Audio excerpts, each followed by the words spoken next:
বিনয়ের সাথে দ্বিমত পোষণ করছি। আমার কাছে আসলে যেটা মনে হয় যে নির্বাচনটা আসলে এরকম একটা উৎসবের আমেজ, সেই আমেজটা শুরু হলে না আইন শৃঙ্খলা রক্ষাকারী বাহিনী লাগে না। আপনি যদি 80% ভোটারকে উপস্থিত করতে পারেন, ওখানে বিশ্বাস করেন কোনো পুলিশ লাগবে না, মিলিটারি লাগবে না, কিচ্ছু লাগবে না। অর্থাৎ জনগণ তার যে স্বতঃস্ফূর্ত উইল ফোর্স, সেই উইল ফোর্স দিয়েই তার ভোটটাকে সে নিশ্চিত করবে। কাউন্টিং থেকে শুরু করে সমস্ত কিছু, ওখানে কোনো কিছু সম্ভব মানুষকে নয়। ভোট কেন্দ্রে নিতেও তো আস্থায় আনতে হবে, তাকেও তো এনশিওর করতে হবে তুমি নিরাপদ থাকবা। না না, নিরাপদও জন্য না, মানুষ ওটা নিয়ে মানুষ কার কাছে নিরাপত্তা চায় না। আমার ব্যক্তিগত অভিজ্ঞতা হলো মানুষই পুলিশকে এখন মানুষ নিরাপত্তা দেয়, মানে যে অবস্থাটা হয়ে গেছে। তো এখন এখানে মূল ব্যাপার হলো মানুষের একটা আগ্রহ থাকতে হবে। বোঝার চেষ্টা করুন, দেশের 18 কোটি মানুষ, তা 18 কোটি মানুষের মধ্যে আপনি একটা রিয়েলি চিন্তা করেন যে একদিকে বিএনপি আছে, জামাত আছে, দাঁড়িপাল্লার একদিকে বিএনপি, জামাত, তারপর তার হেফাজত, অন্য যে সমস্ত দল আছে, এই যত দলগুলো একপাশে আছে।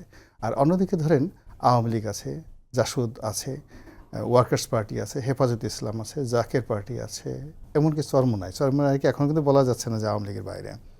আপনি গিয়ে দেখবেন যে ওই পাল্লায় আপনাকে 60% আর এই পাল্লায় মাত্র 40%, নট মোর দ্যান দ্যাট।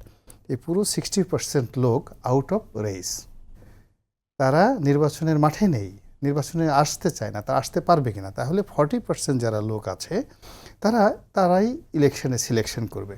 এই 40% লোকের মধ্যে আওয়ামী লীগ জমানাতে এই 60% লোক, এর মধ্যে অনেক জনপ্রিয় স্টার প্রকৃতির, ধরেন সাবের হোসেন চৌধুরী।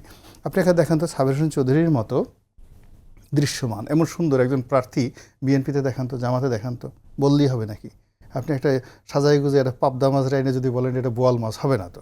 এরকম তো তোফায়েল আহমেদের মতো প্রার্থী, তো তোফায়েল আহমেদের মতো একজন লোক দেখান তো এখানে আছে। আমির হোসেন আমার মতো একটা প্রার্থী দেখান তো।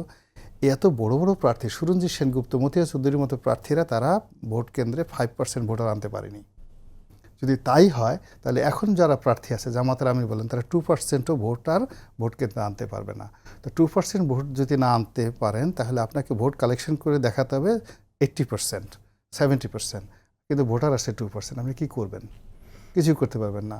ফলে ওই সময়টাতে যে এই যে একটা রিয়েলিটি, সেই ভোটার উপস্থিতির ক্ষেত্রে আপনি সংখ্যা না, এটা হবেই না, এটা ইটস এ ম্যাথমেটিক্স। এর কারণ কি? মানে কারণ হচ্ছে যে না, কারণ কি আপনার মূল ব্যাপার হলে, আমি তো বললাম যে ভোটাররা যেটা একটা উৎসাহ অনুভব করে, এটা ভোটটা ঈদের মতো একটা উৎসব, পুজোর মতো একটা উৎসব না হওয়ার পেছনে কারণ কি? উৎসব কারণের মতো হলো যে আমার প্রার্থী পছন্দ হচ্ছে না। এখানে খেলা, আপনি ধরেন হাডুডু খেলছেন বাংলাদেশ, আপনি মেসিকে নিয়ে আসছেন, মেসির সাথে ভালো খেলোয়াড় নাই।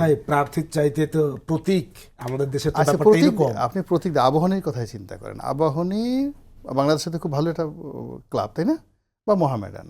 তো সেই দলের সবচেয়ে শ্রেষ্ঠ প্লেয়ারটা দাঁড়িয়ে দেন, অপরপক্ষে কোনো প্লেয়ার নেই, অপরপক্ষে আমাকে দাঁড়িয়ে করে দেন বা ওনাকে দাঁড়া করে দেন, খেলা জমবে? কোনো দর্শক পাবেন?